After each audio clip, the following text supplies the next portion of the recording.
Flow turbines हैं, ये उस सेटअप पे माउंट होती हैं, ठीक है। अभी उसमें कोई लीकेजेस वगैरह का इशू आ रहा है और कुछ सेंसर उसके जो है वो काम नहीं कर रहे, इसलिए मैं आपको ये डिमॉन्स्ट्रेट कर देता हूँ। रीडिंग्स लेने का वही तरीका है, ठीक है। जस्ट टर्बाइन माउंट की, उसको एक फ्लो रेट दे दिया, उसके बाद ग्रेजुअली उस पर लोड लगाया, पहले विदाउट लोड चलाई, वो रीडिंग्स नोट करनी, उसके बाद ग्रेजुअली लोड इंक्रीज़ कर किया, चाहे लोड 1 अप्लाई किया, फिर 2 अप्लाई किया, दोनों का कम्बिनेशन अप्लाई कर दिया, फिर लोड 3 सेपरेट अप्लाई किया, फिर 2-3 का कम्बिनेशन कर लिया। इस तरह आपने ग्रेजुअली लोड लगाना है, उसके बाद आपने रीडिंग्स लेनी है और रीडिंग्स लेने के बाद सारा प्रोसेस वही करना है।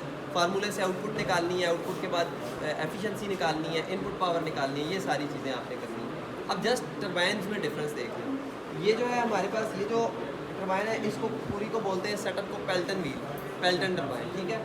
ये टर्बाइन हाई हेड्स के लिए यूज़ होती है, जहाँ पे हेड आपके पास हाई अवेलेबल है, इस टर्बाइन की एफिशिएंसी ज़्यादा होती है, लेकिन हाई हेड्स के लिए ज़्यादा एफिशिएंट है। अगर इस टर्बाइन को आप लो हेड पे लगा देंगे तो ये उस एफिशिएंसी नहीं देगी, या मीडियम हेड पे भी वो एफिशिएंसी नहीं देगी, ठीक है।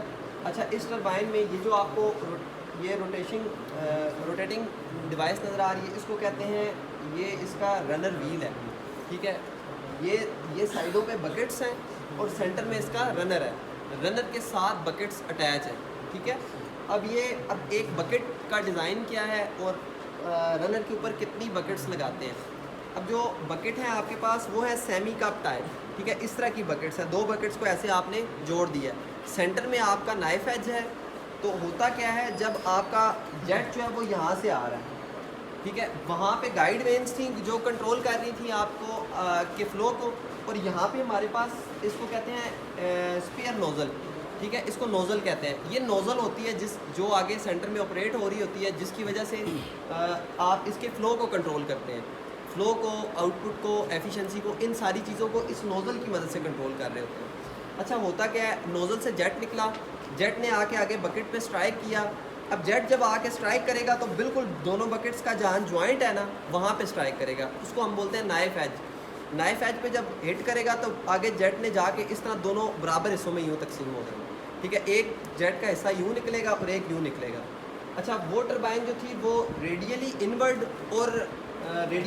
और एक्सियली आउटवर्ड फ्लो टर्बाइन थी। अब ये डिसाइड कैसे करते हैं कि रेडियली इन है या एक्सियली इन है, ये टर्बाइन की शैफ्ट है, ठीक है। इस तरह शैफ्ट है और पीछे जनरेटर कपल्ड है, तो शैफ्ट के साइड से पानी इन हो रहा है, रेडियली इन हो रहा है, और इम्पेलर की आई से बाहर आ रहा है, ठीक है, इसलिए वो रेडियली इनवर्ड और एक्सियली आउटवर्ड फ्लो है। ये क्या है, रेडियली इन हो रहा है और रेडियली ही आउट हो रहा है, यहाँ से हिट करके इसने नीचे गिर जाना, तो रेडियली इन और रेडियली आउट है। अच्छा, इसमें क्या होगा कि जब वो वाटर स्प्लिट होगा तो इसमें इसके डिज़ाइन में ये चीज़ का ख्याल रखा जाता है कि एक तो ये कि जो नंबर ऑफ़ बकेट्स हैं उनका ख़ास ख्याल रखा जाता है कि एक सर्टन जितना इसको डिज़ाइन इस तरह किया जाता है, एक तो जितना आपने टर्बाइन का साइज़ रखना है व्हील का वो, प्लस उसके हिसाब से जो आपके रनर का डाया है उस पर कितनी डिस्क्स आएंगी, उसको क्या कहते हैं, बकेट्स कितनी आएंगी। अगर बकेट्स नंबर ऑफ़ बकेट्स एक सर्टन लिमिट से ज़्यादा होंगी तब भी आपकी एनर्जी कम होगी, एफिशिएंसी कम होगी, और जब आपकी नंबर ऑफ़ बकेट्स एक सर्टन लिमिट से ज़्यादा होंगी तब भी आपकी एनर्जी लॉस होगा। वो क्यों, जितनी अब ये बकेट्स लगी हैं, मैं कहता हूँ अगर इसमें 2 बकेट्स हम और ऐड कर दें तो क्या होगा, वो 2 बकेट्स जब ऐड करेंगे तो इनका जो दरमियान में डिस्टेंस है वो नैरो हो जाएगा। जब नैरो होगा तो क्या होगा, जो जेट निकल रहा है वो क्या कर रहा है, एक बकेट बारी बारी उस जेट के सामने से आके गुजर रही है, तो वो जेट जब निकल रहा है तो वो ऐसा होगा कि जब बकेट्स उसके सामने से आई तो उसने जब जूँ ही जेट ने उस पर स्ट्राइक करना शुरू किया, अभी वो अपनी पूरी एनर्जी या पूरा प्रेशर एनर्जी वहाँ पे ट्रांसफ़र नहीं करेगी कि दूसरी बकेट उसके सामने आ जाएगी। तो क्या होगा, जो जेट है वो दूसरी बकेट के एंड पे या टिप पे हिट करेगा तो क्या होगा, जेट स्प्लिट हो जाएगा, ठीक है, तो आपका एनर्जी लॉस होगा, ठीक है। अच्छा, दूसरा कि अगर नंबर ऑफ़ बकेट्स एक सर्टन लिमिट से कम होंगी तो क्या होगा, फर्ज करें मैं कहता हूँ स्टील पे सिर्फ 4 बकेट्स होनी चाहिए, तो क्या होगा, एक बकेट आई उसको स्ट्राइक किया, वो अब गुजर गई है, दरमियान में जितना गैप है वो वाटर आपका लॉस हो रहा है, वो आपकी इनपुट लॉस हो रही है। चैम्बर के ऊपर जब पानी फिल होता है तो इसकी स्पीड कम नहीं होगी? नहीं, फिल तो नहीं होता, आता है, हिट करता है, नीचे गिर जाता है, नीचे गिरने से पहले अगर ये भरा नहीं होता, जस्ट ये सेफ्टी इसलिए है कि पानी बाहर ना फैले। हम काम करेंगे अगर इस तरह हो तो पानी के छींटे आते हैं ना, तो ये केसिंग इसलिए लगी है कि पानी वर्किंग करते हुए पानी के छींटे वगैरह आगे पीछे ना आए, ये इसलिए केसिंग ऊपर कवर किया है। अच्छा, फिर ये होगा, वो बकेट को स्ट्राइक करेगी और मतलब नीचे गिर जाएगा वाटर।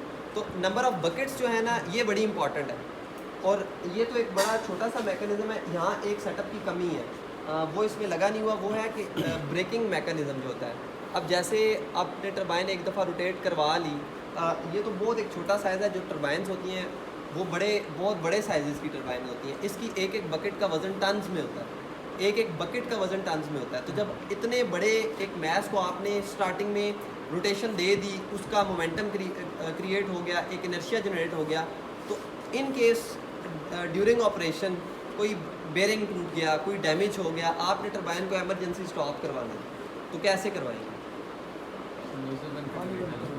पानी की नोज़ल कट ऑफ कर दी, फिर इसमें ब्रेकिंग एक तो ये होता है कि ब्रेकिंग मैकेनिज्म अब किस टाइप का होगा। जो पेल्टन में यूज़ हो रहा है वो इस तरह का होता है कि ये जिस तरह की नोज़ल यहाँ आ रही है ना, ये क्या कर रही है, बकेट को हिट करके आगे यूँ रोटेट करवा रही है। तो इसी नोज़ल के ऊपर ये ऊपर वाला जो टॉप है ना, जहाँ से ये डाया मतलब जहाँ पे ये बकेट गुजर के जा रही है, वहाँ पे हम इसी तरह की एक नोज़ल यहाँ पे कर देंगे, बना देंगे। उसमें क्या होगा कि जो जेट हमारे पास इन हो रहा है ना, जो हमें इनपुट पे आ रहा है, उसी जेट को कट ऑफ करेंगे, वो ब्रेकिंग वाली साइड ओपन कर देंगे। तो ये जेट बकेट की फ्रंट पे हिट कर रहा है और यूँ रोटेट करवा रहा है, तो वो क्या करेगा, वो बैक पे हिट करेगा, जो इसकी रोटेशन है उसको काउंटर करेगा। तो हम क्या करेंगे, इन केस ऑफ इमरजेंसी जब हमें इस तरह की टरबाइन को रोकना पड़ता है, तो हम इनपुट को कट कर देते हैं और आउटपुट को जो है, जो इसकी ब्रेकिंग वाला सेटअप है, उसको चला देते हैं। ठीक है, तो इससे हमें जो है ना, ये हम इसको हम रोक सकते हैं।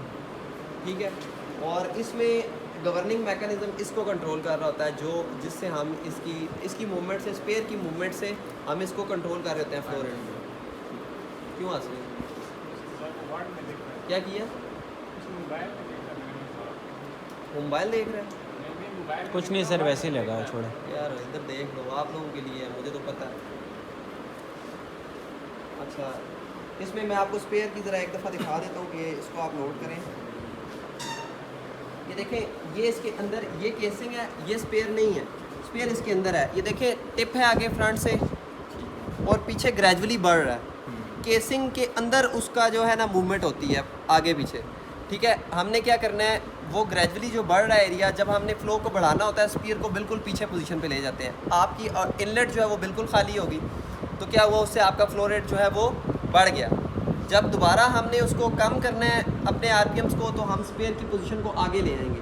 जब वो आगे आएगा तो जो साइडों वाला एरिया है जहाँ से पानी ने इन होना है, वो तंग हो जाएगा। तो जब वो तंग होगा तो आपका फ्लो जो है वो ऑटोमेटिकली रिड्यूस हो जाएगा, जिससे आपके आरपीएम जो है वो डिक्रीज़ हो जाएगा। ठीक है जी, क्लियर है यहाँ तक?